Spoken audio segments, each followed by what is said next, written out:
नए साल से पहले राजस्थान के सरकारी कर्मचारियों को तोहफा, भजनलाल सरकार का बड़ा ऐलान। जी हां मित्रों, सीएम भजनलाल शर्मा की अध्यक्षता में शनिवार को मुख्यमंत्री कार्यालय में कैबिनेट मीटिंग हुई। मंत्रिमंडल बैठक। कैबिनेट मीटिंग में प्रदेश के औद्योगिक और आर्थिक विकास को गति देने के लिए 9 नई नीतियों के अनुमोदन समेत कई अहम निर्णय लिए गए। साथ ही 7वें राज्य वित्त आयोग के गठन को लेकर भी सरकार ने बड़ी जानकारी दी है। पंचायती राज संस्थाओं और नगर पालिकाओं के कर्मचारियों को भी 7वें राज्य वित्त आयोग का लाभ मिलेगा। अगले साल अप्रैल से मिलेगा लाभ। उप मुख्यमंत्री डॉ प्रेमचंद बैरवा ने बताया कि पंचायती राज संस्थाओं एवं नगर पालिकाओं के लिए 7वें राज्य वित्त आयोग के गठन के प्रस्ताव का अनुमोदन किया गया। इस आयोग की अवार्ड अवधि 1 अप्रैल 2025 से 31 मार्च 2030 तक होगी। डॉक्टर बैरवा ने बताया कि सेवानिवृत्त आईएएस खेमराज चौधरी की अध्यक्षता में गठित कर्मचारी वेतन विसंगति परीक्षण समिति की वेतन विसंगति दूर करने, वेतन सुधारों और पदोन्नति के अतिरिक्त अवसर उपलब्ध कराने संबंधी सिफारिशों को मंत्रिमंडल ने मंजूरी प्रदान की है। बता दें कि वित्त एवं विनियोग विधेयक पर चर्चा के दौरान मुख्यमंत्री ने वेतन विसंगतियों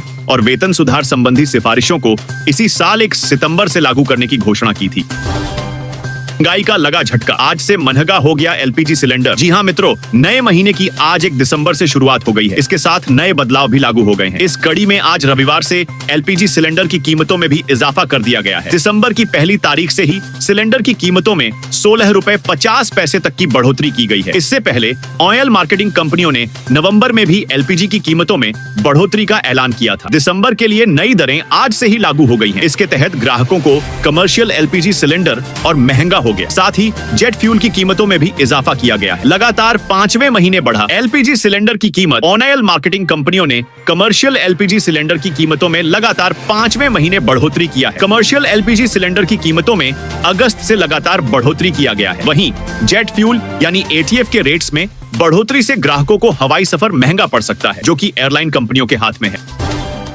सीएम भजनलाल शर्मा दलितों को साथ पाएंगे। एसटी एसएससी वर्ग के लिए लिया ये बड़ा निर्णय। जी हां मित्रों, भजनलाल कैबिनेट अहम निर्णय लिए हैं। कैबिनेट ने लैंड कन्वर्जन रूल्स 2007 में संशोधन को मंजूरी दी है। संसदीय कार्य मंत्री जोगाराम पटेल ने बताया कि वर्तमान में एससी एसटी वर्ग के व्यक्तियों को राजस्थान भू राजस्व ग्रामीण क्षेत्रों में कृषि भूमि का अकृषि प्रयोजनार्थ संपरिवर्तन नियम 2007 के नियम 6B का लाभ नहीं मिल पाता है। काश्तकारी अधिनियम 1955 की धारा 42B के प्रावधानों के कारण अनुसूचित जाति, अनुसूचित जनजाति के किसान अपनी कृषि भूमि को अक्षय ऊर्जा परियोजना विकासकर्ता को लीज पर नहीं दे सकते। इसे देखते हुए मंत्रिमंडल ने राजस्थान भू राजस्व ग्रामीण क्षेत्रों में कृषि भूमि का अकृषि प्रयोजनार्थ संपरिवर्तन नियम 2007 में संशोधन को मंजूरी दी है। उन्होंने बताया कि इस संशोधन के बाद एससी एसटी वर्ग के काश्तकारों की कृषि भूमि का solar farm, solar plant, solar power plant, wind farm, wind power plant के लिए कन्वर्जन करवाए जाने पर जोत तक रिकॉर्डेड पहुंच मार्ग होने की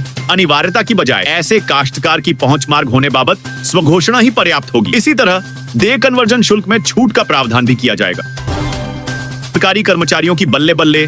नए साल से पहले भजनलाल सरकार ने दी ये बड़ी खुशखबरी। जी हां मित्रों, भजनलाल सरकार ने शनिवार को कैबिनेट बैठक की। इस बैठक में राजस्थान सरकार ने कई बड़े फैसले लिए हैं। सीएम भजनलाल शर्मा की अध्यक्षता में हुई बैठक में सरकारी कर्मचारियों के लिए खास खुशखबरी है। बैठक में निर्णय में लिया गया कि पंचायती राज संस्थाओं और नगर पालिकाओं के कर्मचारियों को भी 7वें राज्य वित्त आयोग का लाभ मिलेगा। 7वें राज्य वित्त आयोग के गठन के प्रस्ताव का approval. Deputy CM doctor Premchand Bairwa ने बताया कि पंचायती राज संस्थाओं एवं नगर पालिकाओं के लिए 7वें राज्य वित्त आयोग के गठन के प्रस्ताव का अप्रूवल किया गया है। इस आयोग के अवार्ड का समय 1 अप्रैल 2025 से 31 मार्च 2030 तक होगा। वेतन सुधारों और पदोन्नति की मंजूरी। इसके साथ ही बैठक में आईएएस खेमराज चौधरी की अध्यक्षता में गठित कर्मचारी वेतन विसंगति परीक्षण समिति की वेतन विसंगति दूर करने, वेतन सुधारों और पदोन्नति के अतिरिक्त अवसर उपलब्ध कराने संबंधी सिफारिशों को मंत्रिमंडल ने मंजूरी प्रदान की है। सुरंग में दबे कई मजदूर, चीख पुकार से सहमे लोग। जी हां मित्रों, कोटा शहर से होकर निकलने वाली दिल्ली मुंबई एक्सप्रेसवे पर निर्माणाधीन सुरंग में शनिवार देर रात एक बड़ा हादसा हुआ, जब रात करीब 12 बजे सुरंग ढह गई। इस हादसे में 4 मजदूर मिट्टी और मलबे में दब गए, जिसमें से एक मजदूर की मौत हो गई, जबकि 3 अन्य गंभीर रूप से घायल हो गए। हादसा कोटा जिले के रामगंज मंडी के मोड़क थाना इलाके में निर्माणाधीन टनल में हुआ। इस हादसे के बाद फिलहाल काम रोका गया है और सुरक्षा मानकों की समीक्षा की जा रही है। सुरंग में मरने वाला शख्स उत्तराखंड के के देहरादून का हादसे के समय मजदूर सुरंग में ब्रीफिंग का कार्य कर रहे थे। अचानक हुई इस दुर्घटना के बाद अफरा तफरी मच गई और अन्य मजदूरों ने खुद ही दबे हुए मजदूरों को बाहर निकाला। सूचना मिलने पर पुलिस और राष्ट्रीय राजमार्ग प्राधिकरण के अधिकारी तुरंत मौके पर पहुंचे। घायलों को प्राथमिक उपचार के लिए मोड़क सामुदायिक स्वास्थ्य।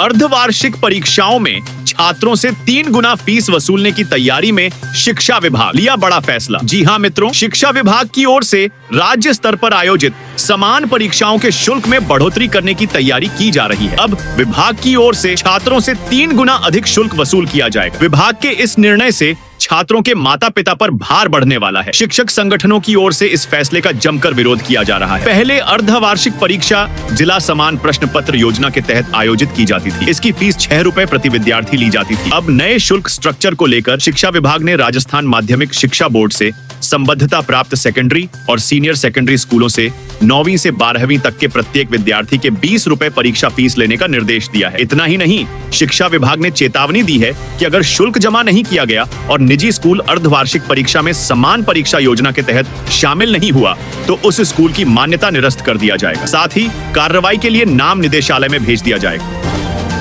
हरियाणा से राजस्थान के रेतीले टीलों से होकर गुजरेगा ये नया हाईवे, लोग होंगे मालामाल। जी हाँ मित्रों, केंद्र सरकार सड़कों की तरफ विशेष ध्यान दे रही है। इसके लिए जगह जगह सड़कों का निर्माण कार्य किया जा रहा है। इसी के साथ ही केंद्र सरकार नए रोड बनाने के साथ सुधारीकरण व मरम्मत का कार्य किया जा रहा है। इससे आमजन को काफी फायदा मिल रहा है क्योंकि सफर करने में समय कम लग रहा है। अब इसी कड़ी में सिरसा में 34 किलोमीटर हाईवे का निर्माण होगा। हालांकि इसके बाद बाकी लंबाई सर्वे के बाद तय होगी। आपको बता दें कि राजमार्ग सिरसा जमाल, फेफाना, नौहरवाया, तारानगर, चूरू तक प्रस्तावित है। इस एरिया में रोड के निर्माण से बस सेवाओं में बढ़ोतरी होगी। इस रोड का लेकर निजी फर्म सर्वे कर रिपोर्ट संबंधित विभाग को देगी। सूत्रों के अनुसार बताया जा रहा है कि इसके बाद रिपोर्ट राष्ट्रीय राजमार्ग मंत्रालय को दी जाएगी। जानकारी में आपको बता दें कि सिरसा नौहर से तारानगर होते हुए चूरू तक हाईवे को नेशनल हाईवे से जोड़ा जाएगा। राष्ट्रीय राजमार्ग मंत्रालय की ओर से पिछले वर्ष मई जून में प्रस्तावित सिरसा नौहर वाया तारानगर चूरू हाईवे के निर्माण के लिए निजी कंपनी ने सर्वे शुरू किया। बता दें कि इस रोड के बाद यह हनुमानगढ़ जिले का सबसे लंबा पहला राजमार्ग है। कैंचिया से सूरतगढ़ तक राजमार्ग का केवल 6 किलोमीटर एरिया हनुमानगढ़ जिले में है।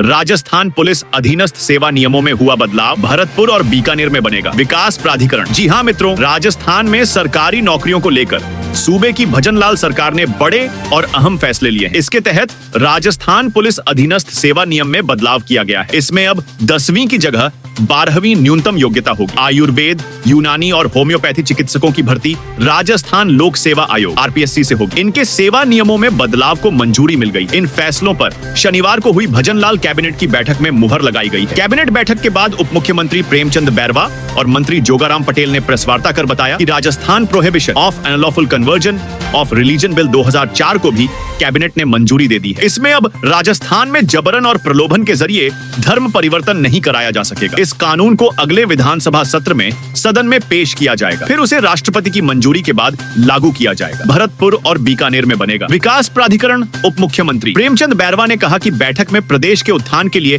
9 नीतियों को एक साथ मंजूरी दी गई है। इसके साथ ही कैबिनेट ने राज्य वित्त आयोग के गठन के प्रस्ताव का अनुमोदन कर भरतपुर और बीकानेर में विकास प्राधिकरण को भी मंजूरी दे दी है। बैठक में जयपुर में मेट्रो फेज 2 और 3 को मंजूर कर लिया गया है। कर्मचारियों के कल्याण और वेतन विसंगति दूर करने के लिए बनाई गई। लाडली बहनों को फिर मिलेगा तोहफा, जल्द जारी होगी अगली किस्त, खाते में आएंगे 1250 रुपए। जी हाँ मित्रों, मुख्यमंत्री लाडली बहना योजना की 1.29 करोड़ लाभार्थी बहनों के लिए खुशखबरी है। दिसंबर का महीना लग गया है, जल्द ही योजना की अगली किस्त आने वाली है। संभावना जताई जा रही है कि इस बार भी बहनों के खाते में समय से पहले 5 से 10 दिसंबर के बीच 19वीं किस्त के 1250 रुपए भेजे जा सकते हैं। हालांकि फाइनल डेट को लेकर अभी आधिकारिक पुष्टि होना बाकी है। दरअसल मुख्यमंत्री लाडली बहना योजना मध्य प्रदेश की महिलाओं के लिए चलाई जा रही बड़ी योजनाओं में से एक है। इसे पिछली शिवराज सिंह चौहान सरकार द्वारा मई 2023 में शुरू किया गया था। पहले 1000 रुपए दिए जाते हैं, लेकिन अब 1250 रुपए महीना के हिसाब से महिलाओं को सालाना 15,000 रुपए मिलते हैं। जून 2023 से नवंबर 2024 तक मासिक आर्थिक सहायता राशि की कुल 18 किस्तों का अंतरण किया गया है। अब योजना की 19वीं किस्त का इंतजार है। इधर सीएम के राशि बढ़ाने के संकेत के बाद संभावना है कि नए साल 2025 में राशि में इजाफा किया जा सकता है। मई 2023 में शुरू हुई थी लाडली बहना योजना। पिछली शिवराज सिंह चौहान सरकार द्वारा मई 2023 में शुरू की गई थी। इसमें 21 से 60 वर्ष की विवाहित महिलाओं को 1000 रुपए देने का फैसला किया गया था और फिर इसकी पहली किस्त 10 जून को जारी की गई थी। इसके बाद रक्षाबंधन 2023 पर राशि को बढ़ाकर 1,200 रुपए कर दिया गया था। अब इस योजना के तहत 1,200 रुपए महीना के हिसाब से महिलाओं को सालाना 15,000 रुपए मिलते हैं।